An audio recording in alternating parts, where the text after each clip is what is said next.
Everybody, here's an idea. How about we look at Edge Magazine, issue number 6. We are in March 1994 and still discussing the future of video gaming. So, this issue is about the 3D race, which is on. And we have Ridge Racer on the cover, which at the time was the prettiest game you could find.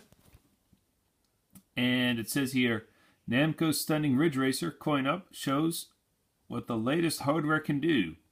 And next year, you'll be playing it on Sony's PSX home console. They were right. We preview the coin-op on page 22 and explain how 3D graphics are produced on page 38. What Edge also got was the Magazine of the Year, voted by the video game industry. They weren't better than Nintendo Power, to be honest, but still, vote on Edge. Let's take a peek inside. So, this is really hard to see, but there's a big D here. So there should be an E here to the left, but... Okay, so the introductory column is about how the older games had good gameplay, where the new games had fancy graphics, and that the writers of Edge would want to have a combination of the two.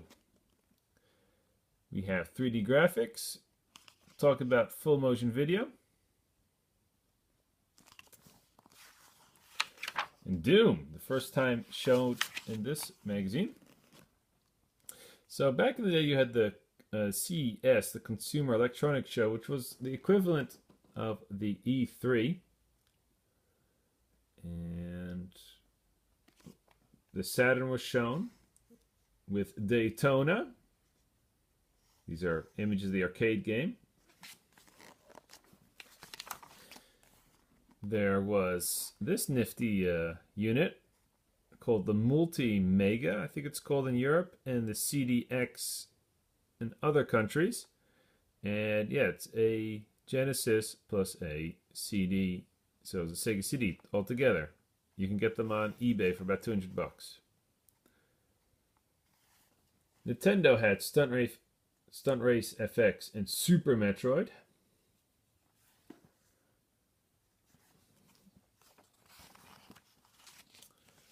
Talk about Project Reality and some numbers. What do we have here? Oh, some chip, 100 megahertz this chip would have.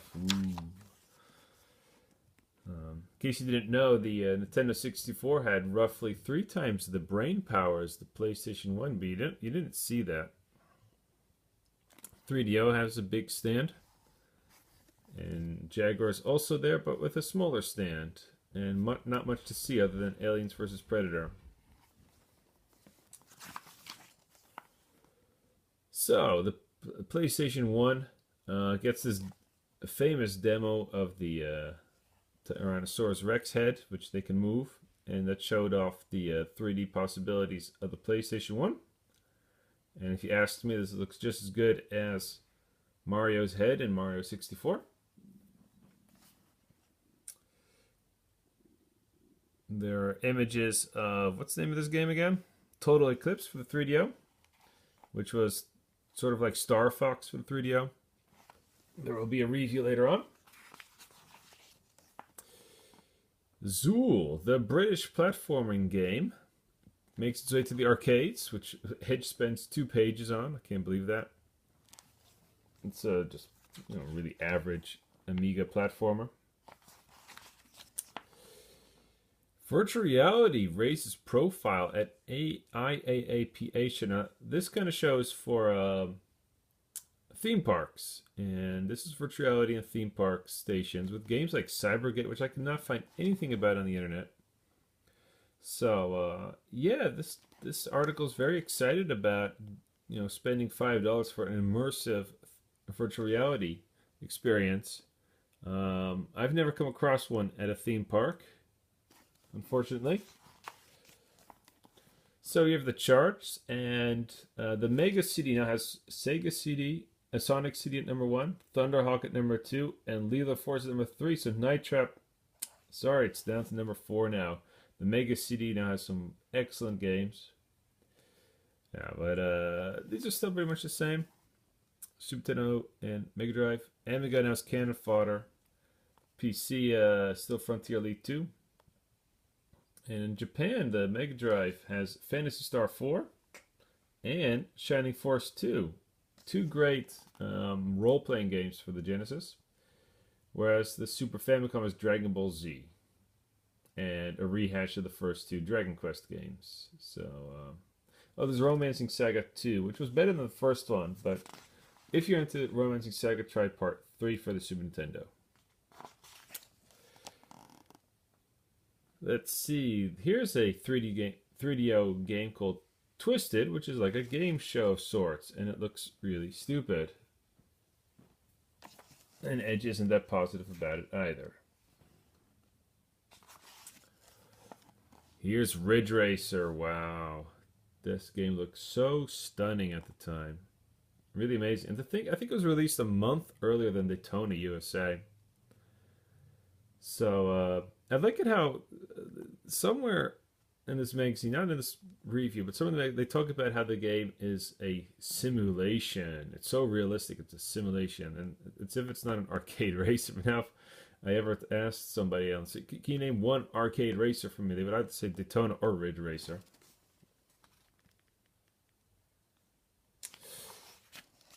Well, the Super Nintendo has Stunt Race FX with its 15 to 10 frame rate, and but at the time, I remember my friends and I going like, yeah, it's better than Virtual Racer because it has 4 or 5 cars and a lot of tracks.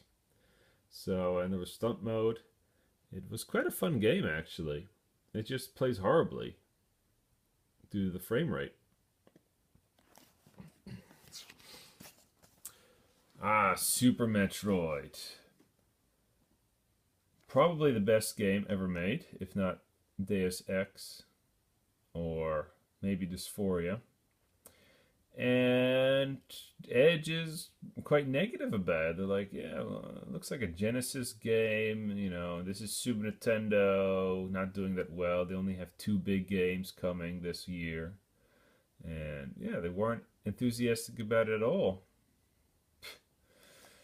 Edge wasn't very good at reviewing games at the time, or at least talking about which games were good. They were good at discussing technology, which we will see later on. So Subterranean, a flashy looking shooter, one of the more interesting ones because you can travel all different ways. Orient Off-Road, I don't know this game, but it looks pretty good. The Horde, yeah, it's kind of like a funny game where you kept try to protect your farm using a warrior of sorts. Pretty good. And speaking of other 3DO games that are pretty good, John Madden Football. At the time, yeah, the best football game to be released that's like a simulation. Didn't play as good as Tecmo Super Bowl, of course, but yeah. A win for the 3DO machine. Doom is now described, and Edge is totally positive about it. Also discussing the multiplayer merits, but of course the graphics, how it runs at a smooth 30 frames per second on a 486 computer. And they discuss how popular it is on the internet. Wolf 3D for the Super Nintendo being released. And we have Virtual Racing for the Genesis, which was very expensive, and it had a pretty good frame rate. But yeah, it wasn't worth the $200 because you only had 3 tracks, 1 car. I think nowadays you can get these at secondhand shops for $5 or less. Now we have an article on Binary Asylum. Do you remember this game? Well, it's Zeewolf, which was, at the time, a somewhat impressive 3D-looking helicopter shooting game. Plays a bit like Robotron 2084, but then in 3D.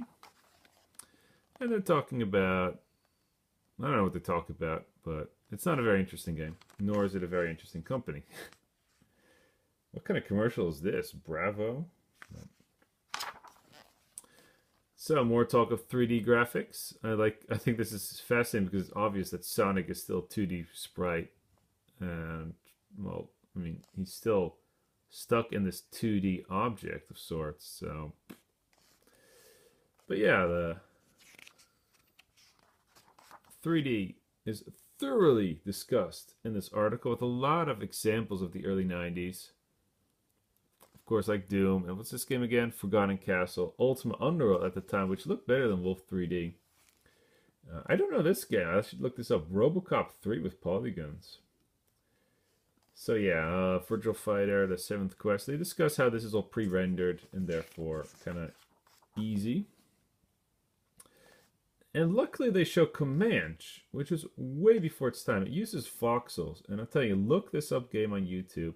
And this is 1992, and it's not as pretty as Ridge Racer, but it's close. I'm telling you, and it worked on a PC. So yeah, voxel technology. Who knows if we stuck to that instead of polygons? Because if games could look this good in 1992, see all the shadows and stuff and the organic looking areas. I mean, in 1992 you had Test Drive 3 for the computer. I mean, look that up. That you know, this looks so much better. So I sometimes wonder, what if we stuck to voxels instead of polygons? A lot of terms are discussed here, like imitation light sources, Garud shading, Phong shading, ray tracing. I don't even know what all these things mean, but yeah, in-depth article. Bitmaps. Here you have Cybermorph for the Jaguar. Total Eclipse. Really good looking game for the 3DO. And here are another 2 pages dedicated to 3D, but this time about the commercial side of this, because this video game magazine was written for the professionals. And here they discuss either getting Studio 3D or Silicon Graphics workstations. This you could buy for your computer, and you let your computer at home do all the hard work, which was used for smaller companies like they mentioned here. Even though Bullfrog, I wouldn't call it a small company, but you get the idea. And Silicon Graphics was used by all the big players, Nintendo, Sega, Ocean, Dynamite? Don't know them, Infogrames. So, yeah, you used a dedicated computer, which cost like $20,000 to make your graphics. And then you plug them into your game. Full motion video. Which was actually a thing back then. I think we take it for granted now, but there was quite a war going on how to get video onto games, which is comparable to the VHS and Betamax story. So a fascinating article about how to get everybody to use the same way, same forms of video, and how it had to be used with CDs and floppies and cartridges and all different kind of media at the time. Mini disc. Remember, all the CDs for all the different systems were a bit different. But MPEG, which apparently is done by the same company as JPEG, JPEG. It's a way of compressing video so it doesn't cost that much memory.